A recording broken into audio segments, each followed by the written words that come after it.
Ghost by Willow. Tide of Skuld. Zombie pirate gunnery mobs. A bloated corpse! You have a bloaty boy. Oh my god, Willow. Hero of the people. Get this beautiful bastard. Sword through his left eye socket. Might have a little bit of trouble seeing where he's going. Looks pretty happy about it though. You know, for a guy who's going to do a suicide attack, he looks pretty happy. Black spot zombies, the Lothern Sea Guard of the sea. Rotting Prometheans, don't see them every day. Providing some mass, some armor, I like it. Lamprey's Revenge. Also mortars, probably the best choice on this map, which is like a little bit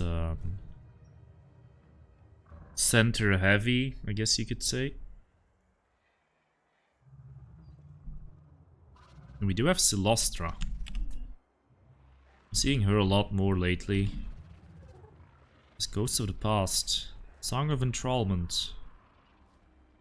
Summon, speed and melee attack debuff. Very good against chariots if there are any. But that's not the chariot build I see over there. Arcane Conduit, Fog of the Damned. Denizens of the Deep. And Tidecall. Man, I think he accidentally picked too many spells, because it seems unlikely he will be able to get all of these spells off. And maybe he just did it for the utility, but when you consider there's another caster with Invocation of Nehek and Drowned Dead, I think we're looking at a little bit of a mistake here, bringing that many spells. Could have been an extra unit. Ghost army actually not too large. The Tulkas army is, you know, kind of what we're expected to seeing from High Elves. They have different ways they can play this. This is the Eagle Claw Bolt Thrower approach. Not sure how effective it'll be on this map, but we'll see. There's some archers, Lyrian Reavers in the back to guard against Scurvy Dogs, which aren't there. Front line of Rangers, so some offensive capability as well. There's only 2 bombers, so they might be able to do well. There's a bunch of Spearmen as well, a staple of a lot of High Elf armies. Great Eagle and the Lariel. Power of Avalon, Earthblood, Fast Protection, Shieldstone of Isha, Boon of Isha, magical damage and immunity to psychology in a 40-meter range. Not bad against undead. Not bad at all. Players ready to go.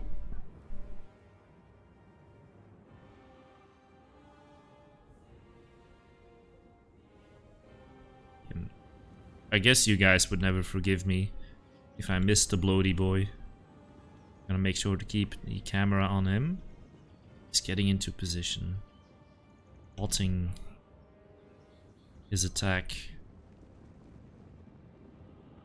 Meanwhile, yeah, the Eagle Claw Bolt Throwers are able to shoot the mortars. They're able to get enough of an arc here.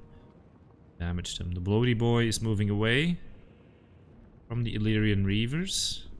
He has been spotted. Is he just going straight into the Rangers, or is he going to wait for a better opportunity? Let's see.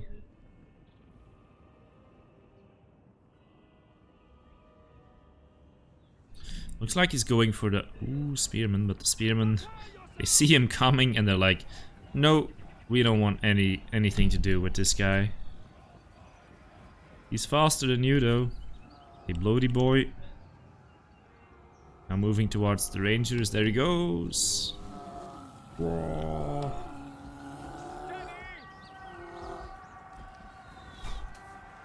Oh, and then he kind of starts wobbling again as the Rangers get too far away. They are a little bit faster than him. We can't really reach them so long as they keep moving. Good reactions there from Tulkas.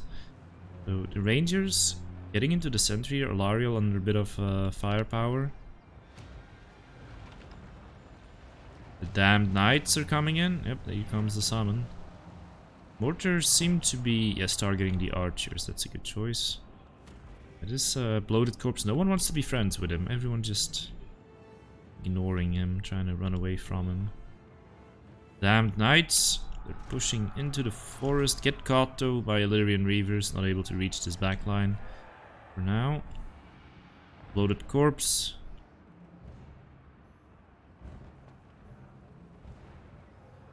Okay, he's going for the spearman. If only he can blow up so I can pay attention to the rest of the battle. I'm sorry guys, it looks like the coast is winning the front line thanks to their bombers. Even though it's rangers, which are much more expensive than the units they're fighting. So, yeah, the positioning on the Eagle Claw Bolter was probably not the absolute best. Silostra brings in another summon. Man, what if the bloater actually survives this battle? But despite the front line being won here... No, actually the front line is being won, another summon comes in, so balance of power quite heavily affected by that. And yeah, as you can see, some of the race units of the High Elves are getting compromised as well. The Black Spot and the Rotting Prometheans, they're still in the back here, protecting that back line. Loading Corpse just keeps going for the Spearman. I think he's about to get them. Here he comes. Here he comes. No, don't stop. Oh man, this is the most unlucky Loading Corpse I've ever seen. Okay, and he wipes out that unit. I would say that's a good trade, because it's like 400 gold for 500 gold, pretty much. A little bit of the unit does remain.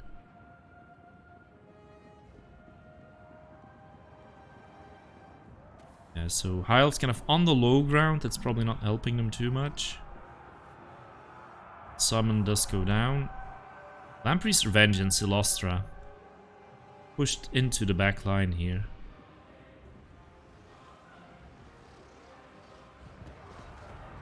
Black Spot are in melee, but they're decent in melee. With the help of the Prometheans, are able to fight off the Rangers here. Lariel is taking some fire.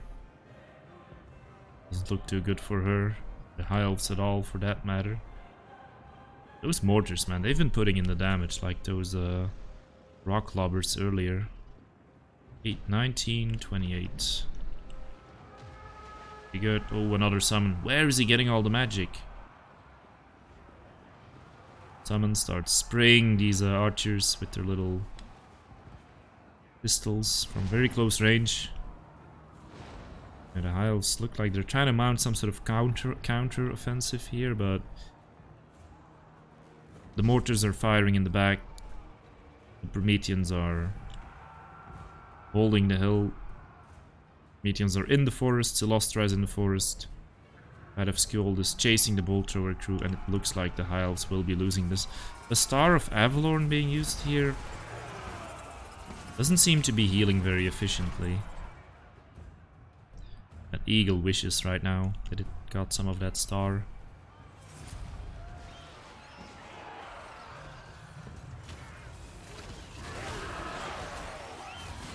Definitely could have used some healing.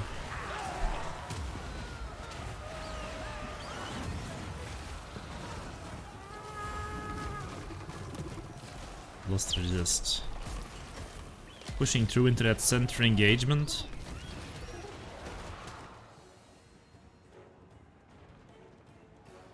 And the High Elves are desperately trying to hold, but I don't think they've got any tools against Silostra anymore.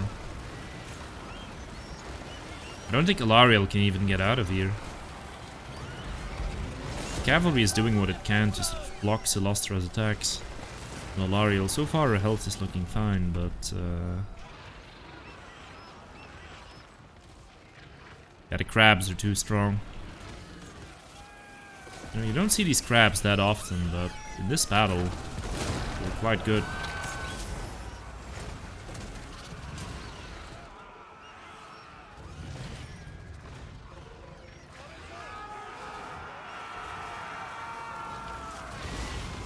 I think it'll take about one hit on Alariel to trigger army losses.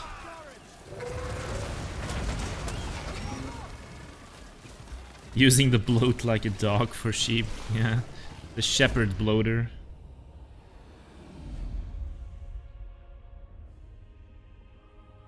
So Willow, despite what looked like, you know, built that maybe had a few too many spells on Silostra. And of course a bloater, which is yeah, not a common pick at all.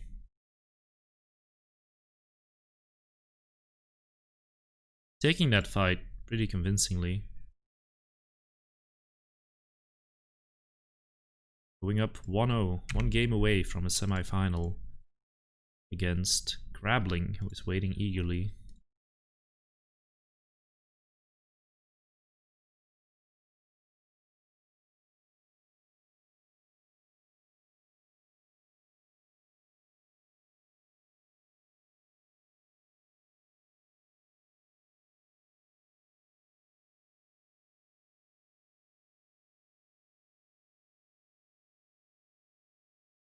So let's see if Tulkas can bounce back.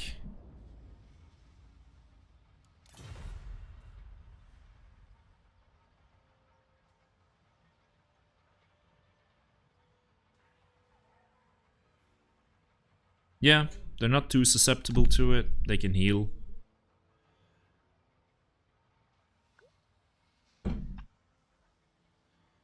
I imagine they can block chariots as well.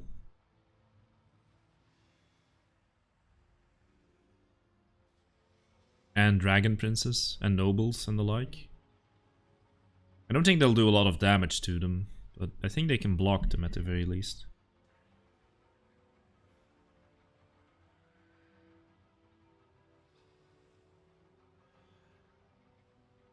But yeah, bloater is a 425 gold, of course.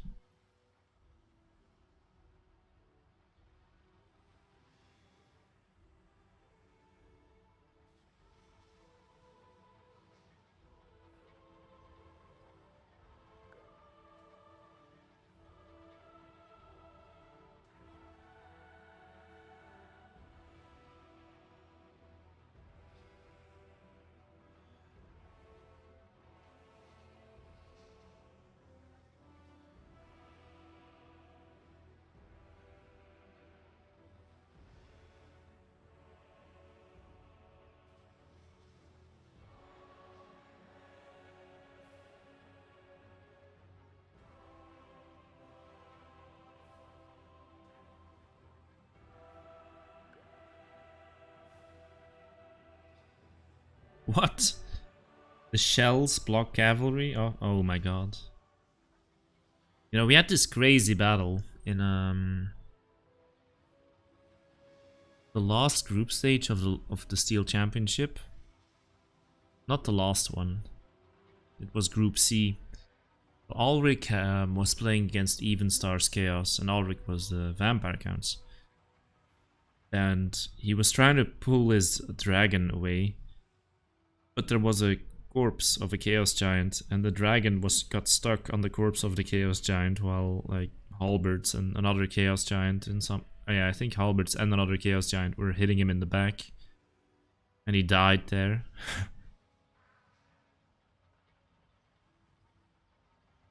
The giant literally blocked Ulrich's path to the groups, to the playoffs. Remember a monster blocking solar engine shots? Yeah, that can happen too. Use them like deployable. Yeah, they're like roadblocks. A strange twist of fate, I used the shells to shield Malagor's retreat from a zombie summon unit. Then melt it out, and Balance of Power won it.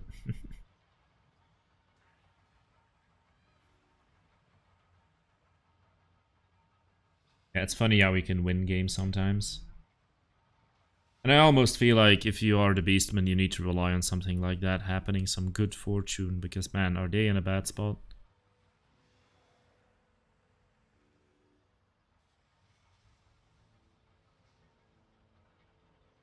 Willow is bringing the Vampire Counts against Tulkas' Greenskins.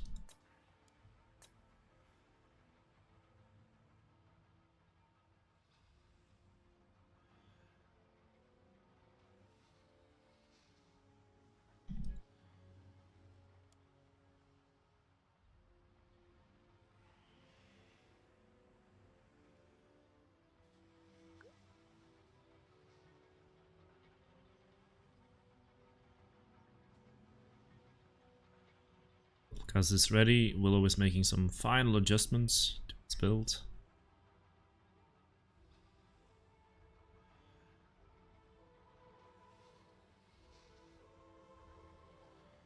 Malagor danced through the crab shells as the zombies got stuck, despite nearly surrounding him prior.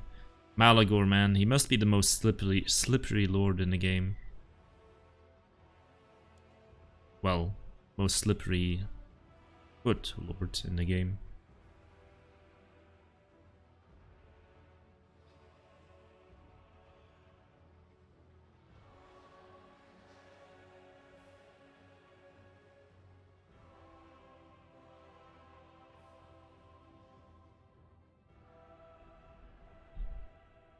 Right, here we go.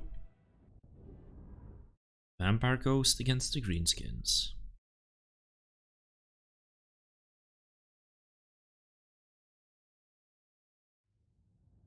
Mini Birdman. Man, how funny would it be if Malagor got the same flying animation as Sartorial? It would be completely useless because he doesn't deal any damage, but... well, it wouldn't be completely useless. Might actually be, you know, useful to give him some more mobility, but it would be freaking funny. There's enough reason to give him that.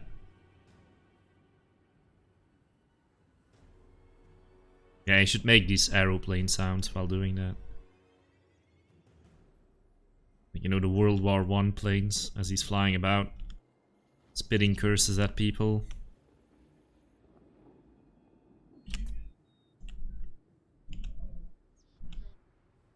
And occasionally shout, "Where is my Jabberslide? Where is the Gorgon?" Okay, so zombie frontline, crypt ghouls in the back, providing that poison and damage, of course. Sternsman, expert charge defense, very survivable unit. Greenskins don't have flaming attack, so can't be punished by fire. The Banshees are here, and these are super Banshees, guys. They brought the Screaming Banner to drop enemy leadership. They are also slippery, meaning they will have some speed and some melee defense when they need it the most. There's a unit of Blood Knights, Feryx Reavers, 2 units of Hex Raids. So lots of ethereals in this army.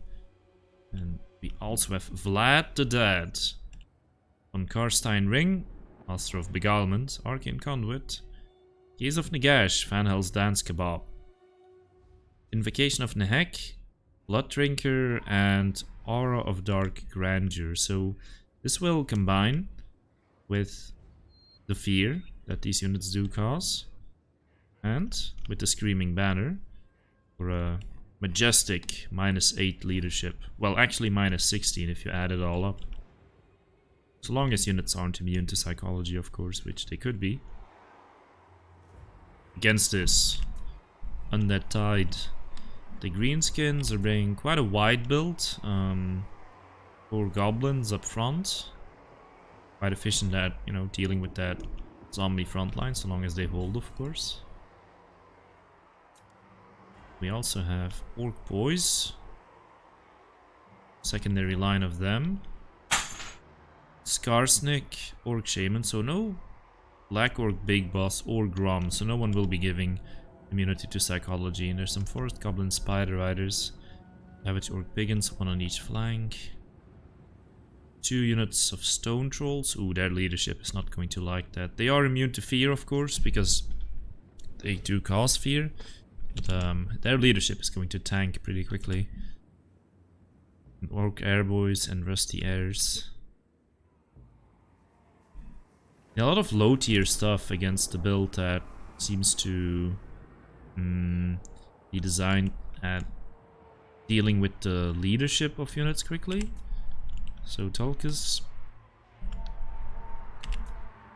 it's a tough task ahead of him, I would say. Okay, the Fists of Gork will be put on the Savage Orc Biggins, but I don't think the Hex Raids... Oh, did it? Oh no, he cast it on the Spider Riders as they got terrified. Oh, that must be a misclick, or maybe wasn't a misclick and they just terrified right out as he was casting it, because the unit is now over here and didn't get many attacks on the Hex Raids at all. Yeah, a bit of a waste there. And a good engagement. I mean, in the end, X-Raids did take some damage. Spider Riders lost like 10 models. Still the better trade in the early skirmish phase there for the vampires.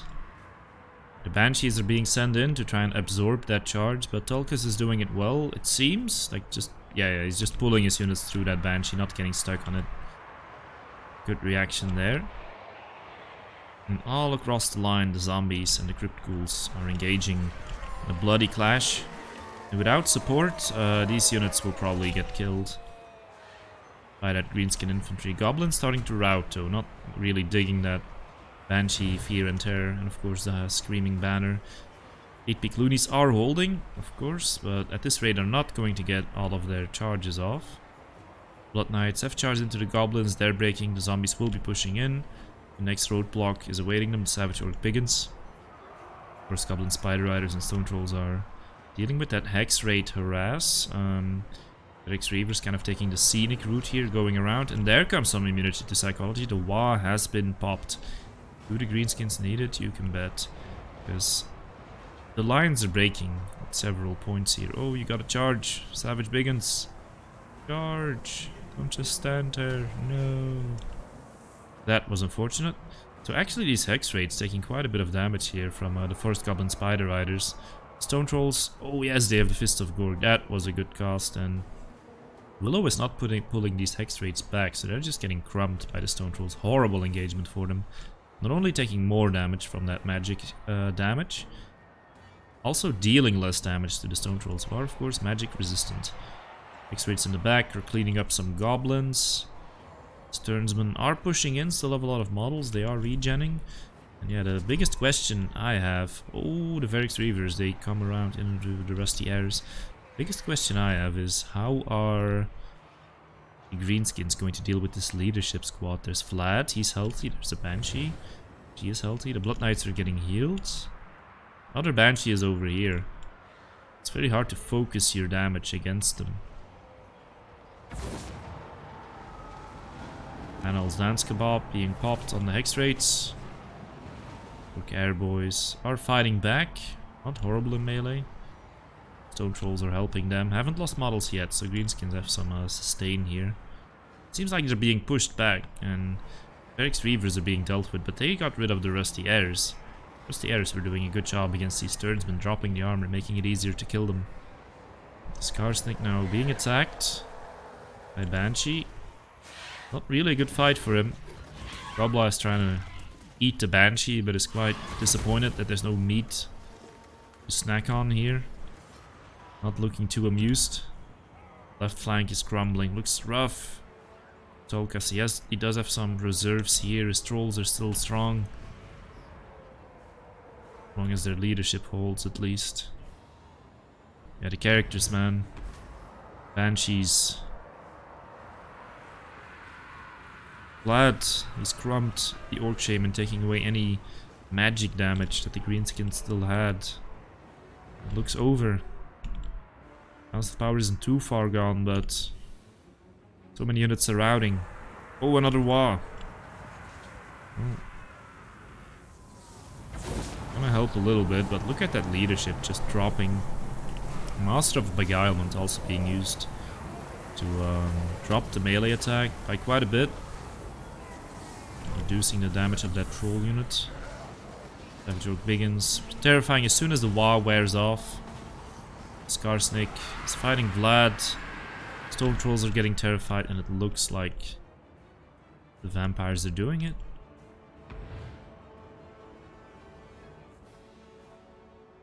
Well, this is one matchup where vampire counts can be good, yes.